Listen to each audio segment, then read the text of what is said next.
नमस्कार, स्वागत है आप सभी का न्यूज 24 मध्य प्रदेश छत्तीसगढ़ में। मैं हूं आपके साथ ज्योति सिंह। छत्तीसगढ़ में बीजेपी की सरकार बन चुकी है, कार्यकाल भी शुरू हो चुका है और आज पहला जनदर्शन यानी कि जन सुनवाई हुई, जिसमें मुख्यमंत्री सीधे जनता से मुखातिब होते हैं।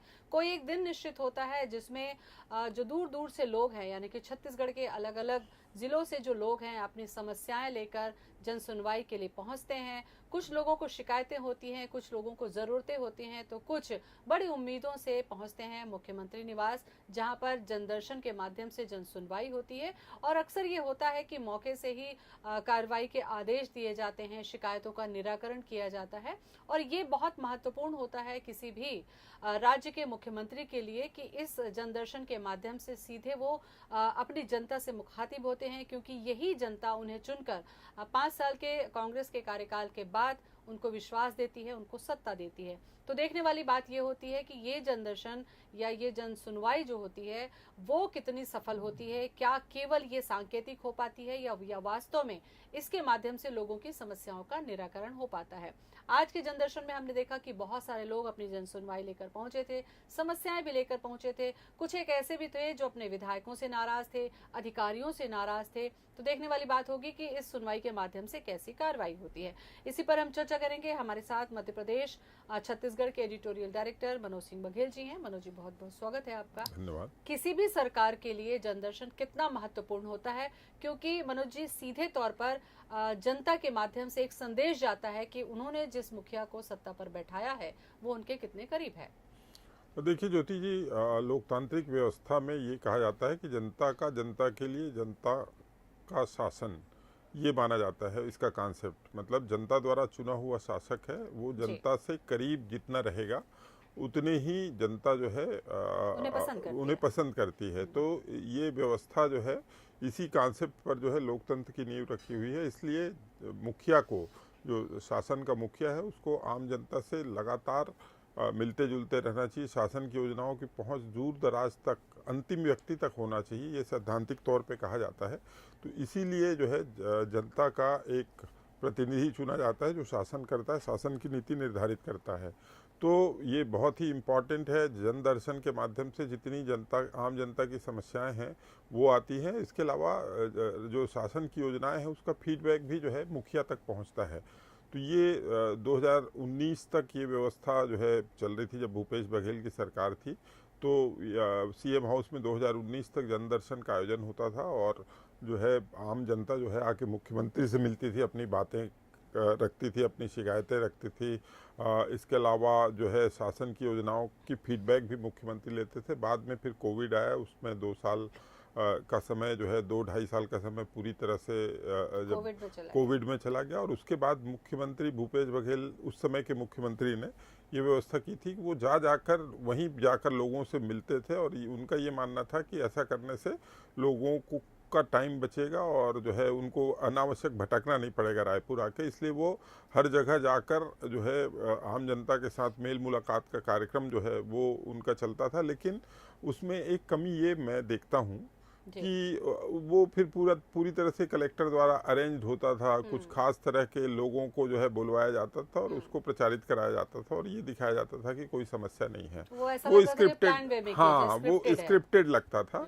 और उसमें सही आवेदन जो है वो मुख्यमंत्री तक नहीं पहुंच पाता था और ये समस्याएं होती थी। तो सबसे अच्छी व्यवस्था तो यही है कि प्रत्येक सप्ताह जो है वो जनदर्शन का आयोजन सीएम हाउस में हो और जो जनी लोग हैं, जिनको अपनी समस्याएं हैं, जो चाहते हैं कि उनकी समस्याएं मुख्यमंत्री तक पहुंचे और उनका त्वरित निराकरण हो, केवल आवेदनों की भरमार ना हो, उसका निराकरण भी हो। आज भी जैसे 2 घंटे जनदर्शन हुआ और 2 घंटे में 1500 आवेदन आए। तो पूरे प्रदेश से आवेदन आए। तो समझिए कि ये चूंकि पहला जनदर्शन था, इसलिए एक्सपेक्टेड था कि लंबे अंतराल के बाद नवंबर में शपथ लेने के बाद जो है, क्षमा चाहता हूँ, दिसंबर में शपथ लेने के बाद जो है पहली बार जनदर्शन हुआ और आम जनता से 6 महीने का गैप है। तो इस 6 महीने में जो समस्याएं थी वो सभी समस्याओं को लेकर आज काफ़ी भीड़ जो है सीएम हाउस में थी और काफ़ी लोगों ने जो है अपनी समस्याओं के बारे में कहा। और कुछ शिकायतें भी आई, जैसा कि आपने जिक्र किया कि कुछ विधायकों के विधायकों के कामकाज को लेकर कि किसी जेन्युइन प्रकरण को किसी विधायक ने 2 लाख रुपए लेके दबा दिया, तो कोई अधिकारी जमीन कब्जा कर रहा है, इस तरह की शिकायतें भी आई। तो ये देर से ही सही लेकिन एक अच्छी पहल है। जन दर्शन, जिस तरह से इसका नाम है, जनता का दर्शन करना, उनकी बातों को सुनना, समझना, और जो जनतांत्रिक सरकार के जो सिद्धांत होते हैं उन सिद्धांतों के तहत आम जनता का कल्याण करना, इस मंशा के तहत यदि इस कार्यक्रम को संचालित किया जाएगा तो इसके अच्छे परिणाम सामने आएंगे। मनु जी, चूंकि आपने एक लंबा समय पत्रकारिता में दिया है और ऐसे महत्वपूर्ण मुद्दों को कवर किया है, आपने देखा कि जब सीएम हाउस में लोगों की कतारें बहुत लंबी होती हैं, ये तो 6 महीने का अंतराल है, अगर पूरा देखा जाए कि कब से नहीं हुई है तो 5 साल से ज्यादा वक्त हो चुका है। लोगों ने अब चुन लिया है अपनी सरकार, लेकिन इसका ये मतलब नहीं है कि लोगों के अंदर में उम्मीदें नहीं है, शिकायतें नहीं। कई बार हमने देखा कि बहुत तकलीफ में लोग रहते हैं, आर्थिक मदद की भी गुहार यहाँ पर लगाने के लिए पहुंचते हैं, पर कई बार ये देखा गया कि सीएम हाउस में उतनी व्यवस्था नहीं होती। क्या आपको लगता है कि इस दौरान ये जो लोग आएंगे, क्या उनका कोई संख्या निर्धारित की जाती है या उनके बैठने की कोई व्यवस्था होती है? किस तरीके से ये होता है? क्योंकि ऐसे में तो बहुत भीड़ हो जाएगी, सबका आना संभव नहीं है, समय निर्धारित है, तो किस तरीके से ये निर्धारित होता है पूरा जनदर्शन? और देखिए, पूर्व की व्यवस्थाओं में जब डॉक्टर रमन सिंह की सरकार हुआ करती थी और भूपेश बघेल के भी शुरुआती साल में मैं जनदर्शन के दिनों में जाया करता था कि आखिर ये देखने की लोगों की अपेक्षाएं बहुत होती सरकार से, और इतनी संख्या में लोग पहुंचेंगे तो कैसे मिल पाएंगे। लेकिन अभी तक देखने में आया है तो ये है कि रायपुर से दूरी, बस्तर की दूरी बहुत है, सरगुजा की बहुत दूरी है, इसलिए वहाँ से बहुत ज़्यादा लोग उस तरह से नहीं आ पाते जब तक कि कोई बहुत ही बड़ी समस्या ना हो, तो तभी वो फिर उस तरह से अरेंज करके उनको भेजा जाता है और लोग आते हैं। तो वही है कि अभी तक इस तरह की कोई ओवर क्राउड की शिकायत तो जो है, मतलब भीड़ तो पर्याप्त रहती है। अच्छा, क्या समस्याओं को मनु जी, इसीलिए मकसद था मेरा पूछने का, ताकि इस माध्यम से लोगों तक जानकारी भी पहुंचे, क्या दूरस्थ इलाके को या गंभीरता को देखते हुए कोई ऐसा फिल्टर किया जाता है? क्योंकि आसपास के लोग तो बार बार भी आ सकते हैं, क्योंकि जन सुनवाई शुरू हो चुकी है, जनदर्शन, तो क्या यहाँ पर कुछ फिल्टर किया जाता है या क्राइटेरिया कैसे होता है कि जो सीएम तक पहुंचेंगे वो लोग? देखिए, तकनीकी रूप से तो ऐसा फिल्ट्रेशन की कोई व्यवस्था नहीं होती है। उसमें ये कहा जाता है कि 2 घंटे के लिए सीएम हाउस खुला है, जिन जिनकी अपनी परेशानियां हैं या जो भी कोई मुख्यमंत्री से मिलना चाहता है वो आके मिले। तो ऐसा नहीं होता कि केवल लोग शिकायत लेके ही आते हैं।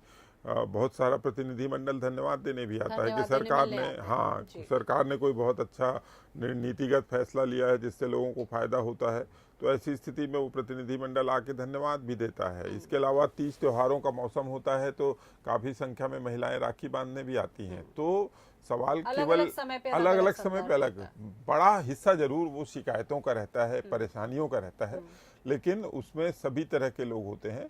और कुछ ये जरूर है, मैं व्यक्तिगत रूप से बता रहा हूँ कि कुछ कमियां, कि कुछ जो कार्यकर्ता हैं वो अपनी उपस्थिति दर्ज कराने के लिए या शक्ति प्रदर्शन करने के लिए जनदर्शन का उपयोग करते हैं, वो नहीं होना चाहिए। उसमें जेन्युइन लोग जिनकी अपनी समस्याएं हैं वो लोग जाके मिले, और अनावश्यक जो कार्यकर्ता हैं, भाजपा के कार्यकर्ता हैं जो सामान्य तौर पे भी मुख्यमंत्री से मिल सकते हैं, वो भीड़ न बढ़ाएं, तो ये व्यवस्था बहुत स्मूथ चलेगी।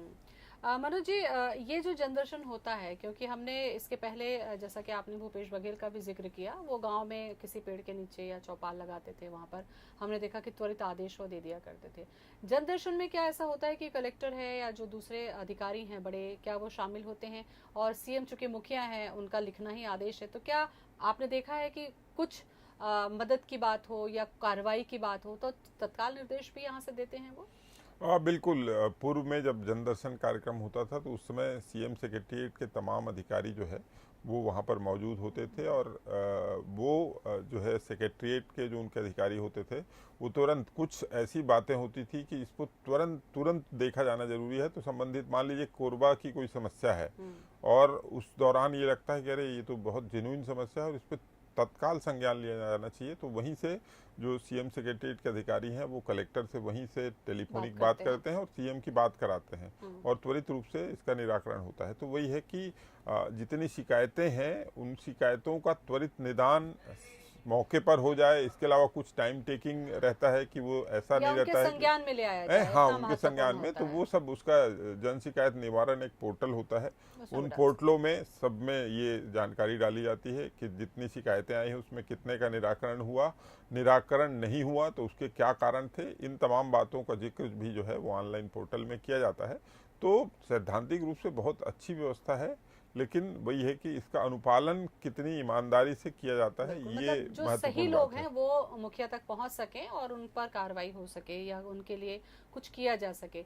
एक और महत्वपूर्ण बात मनोज जी कि हमने देखा है कि जनदर्शन में केवल पुरुष या कार्यकर्ता या दूसरे लोग नहीं, महिलाओं को भी हमने देखा कि बड़ी संख्या में महिलाएं आती हैं, अपने बच्चों के साथ आती हैं। तो आपको क्या लगता है कि महिलाओं को भी यहाँ पर प्राथमिकता दी जाती है, उनकी समस्याओं का किस तरीके से निराकरण होता है? महिलाओं को भी प्राथमिकता दी जाती है, उनके लिए भी पूरी व्यवस्था, जैसा कि आपने पूछा था कि किस तरह की व्यवस्थाएं होती है, तो वहाँ पे पर्याप्त बैठने की व्यवस्था सबके लिए होती है और व्यवस्थित तरीके से सुरक्षा का ध्यान रखते हुए सबसे व्यक्तिगत भी मुलाकात होती है, प्रतिनिधि मंडलों के साथ अलग मुलाकात कराई जाती है और लगातार पूरी जो टीम है, सीएम हाउस की पूरी टीम जो है ये इस बात को ध्यान में रखती है कि जितने लोग आए हैं उन सभी की मुलाकात सीएम से हो जाए और जी। उनकी बातें सीएम तक पहुंच जाए।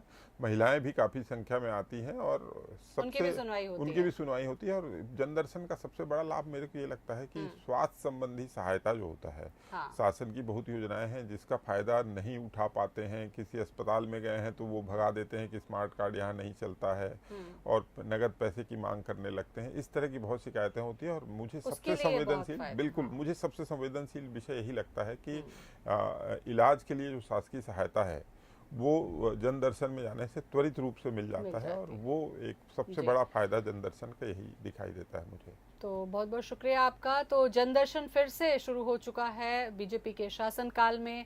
कोशिश कीजिए कि जो आपकी जेन्युइन यानी कि ज़रूरी समस्याएं हैं उसको लेकर आप जनदर्शन पहुंच सकते हैं, क्योंकि जो मुखिया होते हैं वो इसीलिए जनदर्शन लगाते हैं कि ताकि आपकी समस्याओं से वो सीधे रूबरू हो सकें और समस्याओं का समाधान कर सकें। फिलहाल इतना ही, नमस्कार।